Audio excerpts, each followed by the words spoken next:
back to the channel. My skin is doing a really weird thing today. I don't know what's happening. My face is just really red. Probably all the anxiety. But anyway, welcome back to another video. So in this video, I'm going to be talking about what I feel like really helped me conceive with PCOS. And I use the term I use the term conceive quickly, loosely, because it wasn't, the conception itself was very quick, but the process of getting my body ready to be able to conceive was longer. So a little bit of backstory. I got diagnosed with PCOS for the first time when I was 16 years old. I got my first menstrual cycle when I was in the 5th grade, and it was just always irregular since then. Like, I would go months and months and months without getting it, sometimes even like a full year without getting a cycle. And at 16 years old, you're not really worried about it because you're not really planning on having kids. And at that age, I didn't even think I wanted kids, so I was never really worried about it. So yeah, I was diagnosed at 16. I was pretty unhealthy then. I didn't have good eating habits or exercise habits. And then fast forward to when I was like 21. Oh, they put me on birth control because that is what OBs love to do when you have PCOS. They love to just hand you hormonal birth control and send you out the door, which if that works for you, that's great. But if you actually, take some time, do a little bit of research, you actually will see that hormonal birth control is one of the worst things you can do for PCOS, because you're already having a hormonal imbalance. So adding more artificial hormones into your body isn't really like the best option. And as always, I'm not a medical professional, but these are just my experiences and my opinions. Obviously do your research, talk to your providers, etc., etc.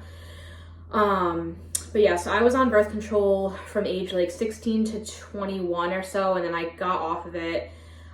Still never had regular cycles. And then around the age of 24 or 25, I found out that I had a pretty severe case of fatty liver disease, which is essentially non-alcoholic liver disease. It can turn into cirrhosis if you don't lose weight and manage it. So now at 25, I'm in this boat where I'm like, okay, I have to lose weight or I'm gonna get like really, really sick. I was already getting sick then, but it wasn't like too crazy yet. So I had started my like weight loss journey then, and I was just counting calories, and I was losing weight, but it wasn't happening fast enough. Like, I felt like I was putting so much work in. I was eating right, I was exercising, and I was lucky to lose maybe 1 pound a month. It was like super, super frustrating. And then, a couple years went by. I just kept feeling more and more discouraged. My periods were not regulating back out. During this time, I was on and off different medications for depression and anxiety. Actually, now that I think about it, I was on medication for depression and anxiety before this, because once I found out about my liver thing, I couldn't take any type of medications anymore. So, yeah, weight was not coming off, things were not improving, and I just felt like I was at like a standstill. So, fast forward a couple years, I got engaged to my husband that I've been with for 10 years. And, we got engaged. We planned for a 2-year engagement. Obviously, COVID happened, and that was all crazy. But during COVID and during the planning of our wedding, we had kind of decided that we did want children, at least one, and that we really wanted to try, that's my cat, that's Loaf. We really wanted to try right after the wedding. So I went to my provider, my OB. I voiced my concerns to her. I said, I really want to start trying for a baby right after my wedding. And at this point, we were probably like a year out from the wedding. And she completely dismissed me. She was like, oh, we'll cross that bridge when we get to it. You still have a year till your wedding. We're not going to worry about it right now.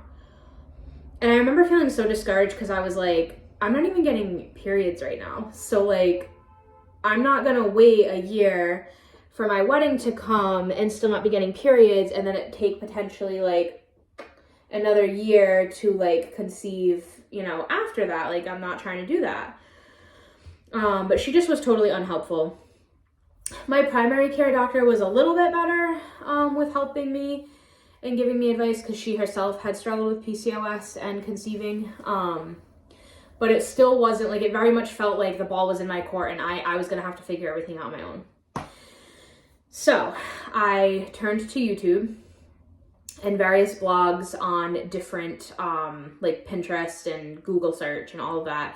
I watched other women's experiences, them conceiving with PCOS, watched what they did, took suggestions from them, and I kind of pieced together my own little program, if you will, based upon that.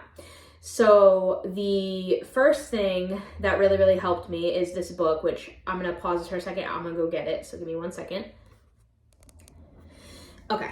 So a book I got that really, really helped me. Hopefully it's not backwards for you, but it's this book right here. It is going to be backwards, but it's called 8 Steps to Reverse Your PCOS Symptoms. Because PCOS is not curable, but you can like manage your symptoms to the point where they're basically non-existent.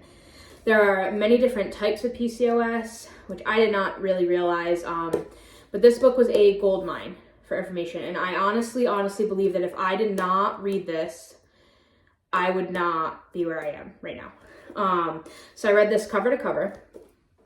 I highly recommend it. It's by Fiona McCulloch. I don't know if I'm saying that right. Fiona McCulloch. You can get it on Amazon, eBay. You can get it secondhand. You can probably rent it out of a library. I don't know, but I would get it. I read it cover to cover, and I took bits and pieces of what she said. I took the supplements that she recommended, which I don't take them anymore now that I'm pregnant, so I don't have the bottles to show you. But maybe if I'm fancy enough with my editing skills by this point, I'll insert a picture somewhere. So I took the Vitex supplement, which is, I think it's called the Chaste, it's like CHASTE berry fruit like extract. So I took that, and it's basically a supplement for just the whole female monthly cycle support. And then I also took Myo-Inositol, which is almost like a natural Clomid. It helps you to ovulate because I was not having cycles at all, let alone ovulating. So those are the 2 supplements I took. I took 2 Myo-Inositol a day and 1 Vitex a day. So those are supplements I took. And then another thing that this woman in this book had recommended was some kind of high-fat, low-carb diet and cutting sugar. So that is where keto came in for me. And I know most of the people watching me right now are people that do know me in real life, so they know the kind of transformation that I had made. When I started keto, I was 220 pounds. And by the time I was done with keto, I was about 168. So that was a really good amount of weight. And keto worked really fast for me. I never felt better than when I was on keto. I'm not on keto currently because my doctor doesn't recommend it for pregnancy. But I honestly can't wait to be back on it. Like, as soon as this baby comes, I'm going to be like right back on the keto wagon. So I believe that the combination of the supplements that I took and the keto diet, which again is high fat, low carb, cut the sugar. Between those 2 things, I started getting periods within about 8 months. And they weren't super regular at first. I would like get one and then I would skip a month or 2 and then I'd get one again. And it took, I would say, just about a full year for me to get it every single month. But that was huge for me because I have never had that. I had never ever in my life had that. Now, I wasn't necessarily ovulating every month, but I was getting a period every month. So that was huge for me. Just that alone was huge. So that kind of leads us into how to track your cycles and how to track your ovulation and know when you should be trying to conceive. So once I started getting periods every month, I bought ovulation test strips on Amazon. Again, I'll put a picture somewhere if I can figure out how to do that. You can buy them in bulk, which I recommend, because if you're buying like single ones from the store, like that's going to get expensive really quick because you're going to be testing every day, if not multiple times a day. And then the other tricky thing about PCOS is a normal woman's cycle is about 28 days. And normally they would ovulate around day like 14 or so. But when you have PCOS, sometimes your cycles are, 40 days or 60 days, and you can ovulate on day like 4. Like you never really know when you're going to ovulate. So you kind of have to test every day to be able to figure it out. So basically the ovulation tests are like little strips, and you would just pee in a cup, you would dip the strip, and if the first line, it's testing for, I think it's called luteinizing hormone, it's called LH. So the first line on the test is always gonna be 2 lines. The first line on the test should be darker than the second line. And that's how you would know that you're ovulating or about to ovulate. And you would want to test every day to see when that line got the darkest. Whenever that line got the darkest, that is your peak. All I do is burp while I'm pregnant. I hate it.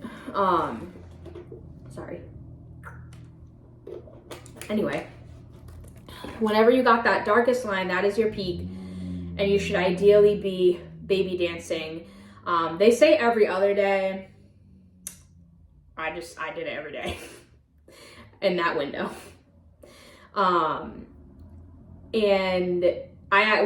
So it's crazy because doctors told us that it was probably going to take a while for us to get pregnant. We might need help. We might need treatments. We might need Clomid. We might need metformin. We might need, all these things.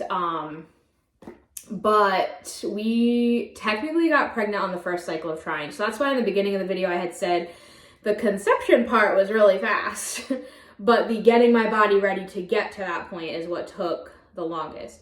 But technically we got pregnant on the first try. It was the first positive ovulation test I had after the wedding that we tried. And I was so I was like, there's no way that this is actually gonna work. Like, I'm not gonna get pregnant from this. There's just no way.